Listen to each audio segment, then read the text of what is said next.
विकल्प लेकर चल रहा है। सारे आश्वासन दे रहे हैं, लेकिन ये नेताओं वाले आश्वासन नजर आ रहे हैं। आप अभी भी 24 घंटे तकरीबन थोड़ी देर बाद हो जाएंगे, लेकिन आप अभी भी ये बता पाने की स्थिति में नहीं है कि ये हादसा आखिर हुआ क्यों। निकुल जी, जवाब क्या है इसका, और इन मौत का जिम्मेदार किसे माना जाए? भारतीय जनता पार्टी के पास आपका सवाल का जवाब नहीं है, वो स्पष्ट दिख रहा है। क्योंकि जब एक पुल 142 साल से कटिबद्ध तरह खड़ा है, लोग उस पे जा रहे हैं, लेकिन जब उसकी मरम्मत की ज़रूरत थी, उसका स्ट्रेंथ की बात हुई, तो जब मेंटेनेंस के लिए किसी को दिया जाता है तो एक प्रोसीजर होता है, बाकायदा गवर्नमेंट का टेंडर निकलता है, प्राइवेट कंपनीज अपना टेंडर भरती है और उसको एलोकेशन नगर निगम वहाँ का दे रहा है। वहाँ का नगर निगम कौन चला रहा है? तो भारतीय जनता पार्टी का शासन है और वो लोग चला रहे हैं। और वहाँ का चीफ इंजीनियर का स्टेटमेंट है कल शाम को कि पूरा ब्रिज खोल दिया गया, हमको पता भी नहीं है। भारतीय जनता पार्टी, आप देखो, पीएमईजीपी योजना के तहत 10 लाख लोन लेकर क्या अपना खुद का बिजनेस शुरू करना चाहते हो? इसे लेने के सीक्रेट्स को जानना चाहते हो तो फ्रीडम ऐप को अभी डाउनलोड कीजिए। जहां भी सम्मेलन होता है, जहां पे भी कार्यक्रम होता है, बहुत बड़े होर्डिंग लगाता है, बहुत बड़ा कार्यक्रम करता है, टीवी मीडिया में देता है। जब 26 तारीख को नए साल के दिन ये ब्रिज इनॉग्रेट हुआ, तब चीफ इंजीनियर को पता नहीं था कि अभी इसका सर्टिफिकेट बाकी है।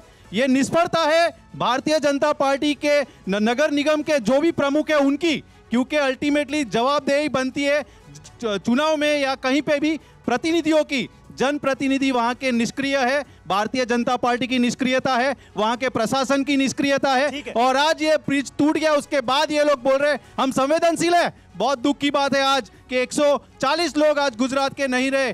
किसकी गलती है? सर्टिफिकेट के बगैर वो ब्रिज पे कोई नहीं जाना चाहिए, लेकिन आज गया तो उसका जिम्मेदारी भी लेना चाहिए। मौत का पुल साबित हो गया ना, ये तो मौत का पुल बन गया। और मौत के पुल के लिए भी टिकट लिए जा रहे थे। टिकट लेकर लोग इस पुल पर चढ़े और उनका क्या हश्र हुआ, ये सबने देखा है। कांग्रेस पार्टी का पक्ष यहां पर आप रख रहे हैं, लेकिन कांग्रेस पार्टी के बड़े नेताओं की राय क्या है?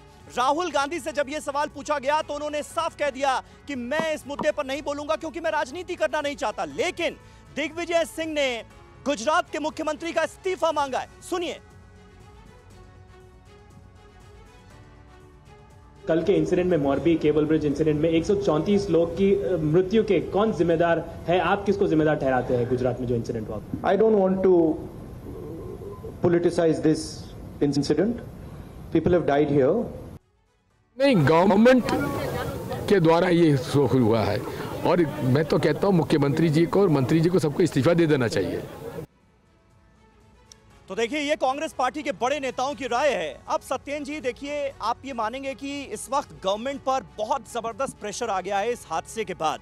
जो ऑपोजिशन है वो आपको घेर रहा है। आम आदमी पार्टी के नेता हमलावर नजर आ रहे हैं, वो कह रहे हैं मुख्यमंत्री इस्तीफा दें। अब कांग्रेस पार्टी की तरफ से भी डिमांड हो गई है। दिग्विजय सिंह कह रहे हैं कि भूपेंद्र पटेल का इस्तीफा होना चाहिए।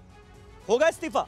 आपने इतना देखा होगा कि कल जब से ये घटना हुई है, हमारे गृह मंत्री वहीं पर सतत रहे हैं, आदरणीय सीएम जी भी वहां पर कल से यहाँ पर रहे हैं जी। इसके साथ साथ आपको अभी आपके माध्यम से ही पता चलता है कि आदरणीय नरेंद्र भाई ने भी कल दोपहर को 1 बजे वहां पर जाने का तय किया है। जब देश के प्रति इतनी कटिबद्धता हो, कांग्रेस किस मुंह से इस बात को लेकर आ रही है, मुझे इस बात के लिए शर्म आती है। क्यों?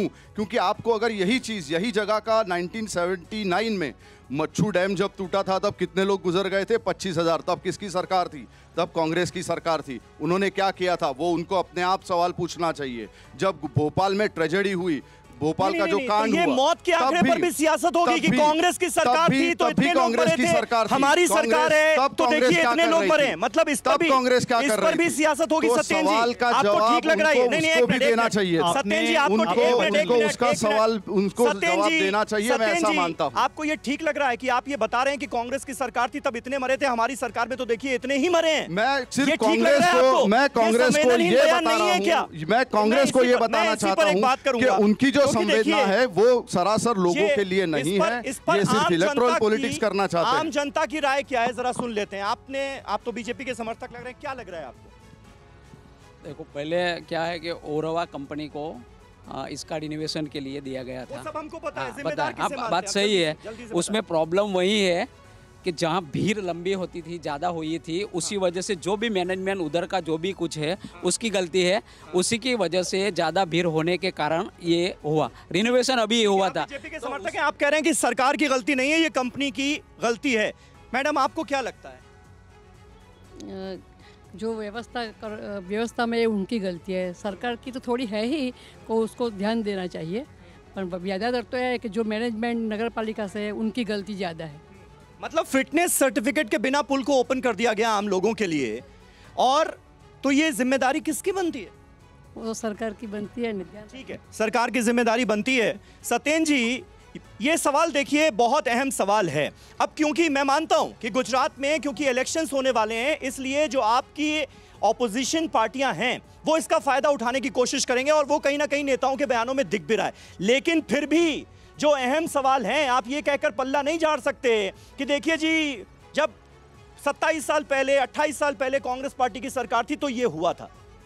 मैं तो सिर्फ 2 वाक्यों को जोड़ रहा हूं। मैं इसलिए आपसे ये कहना चाहता हूं कि कल 4.5 घंटे के अंदर उन जो कंपनी को, जिसको जो भैया ने बताया ओरेवा कंपनी, उस पर एफआईआर ऑलरेडी दर्ज हो गया है। उस पर एक पूरा जांच का मामला चल रहा है, अटेम्प्ट ऑफ मर्डर, जो एक्ट ऑफ निग्लिजेंस, गिरफ्तार हुआ अभी वो उस पर पूरी जांच होगी। एफआईआर करने के बाद तुरंत धरपकड़ नहीं होती, आप जानते हो, बट तुरंत एफआईआर होना, वहां पर हमारे गृह मंत्री का भी ये स्टेटमेंट आया है। तुरंत एफआईआर नहीं होती है, लेकिन तुरंत पुल चालू कर दिया जाता है। मैं वही बोल रहा हूं कि जो भी प्रशासन में जो भी लोग हैं जिन्होंने इस कार्य को, अगर फैक्ट फाइंडिंग मिलता है तो मैं 100% आपके माध्यम से कहना चाहता हूं कि गुजरात की भले ही आरोपी कितने ही रसूख वाला क्यों ना हो, रसूख वाला क्यों ना हो, हमारी भाषा में उसको चमरबंदी बोलते हैं। ठीक है, ऐसा कोई भी चमरबंदी जो इस पूरे वाक्य में नजर आएगा उसको दंड दिया जाएगा, उसको by the rule of the law उसको टेकन फॉर द टास्क लिया जाएगा। मैं आपके माध्यम से कहना चाहता हूं। आप ये भरोसा दिला रहे हैं TV9 के मंच से, हम इसका स्वागत करते हैं और हम देखेंगे कि कब कार्रवाई होती है और कसूरवार कब पकड़े जाते हैं। PMEGP योजना के तहत 10 लाख लोन लेकर क्या अपना खुद का बिजनेस शुरू करना चाहते हो? इसे लेने के सीक्रेट्स को जानना चाहते हो?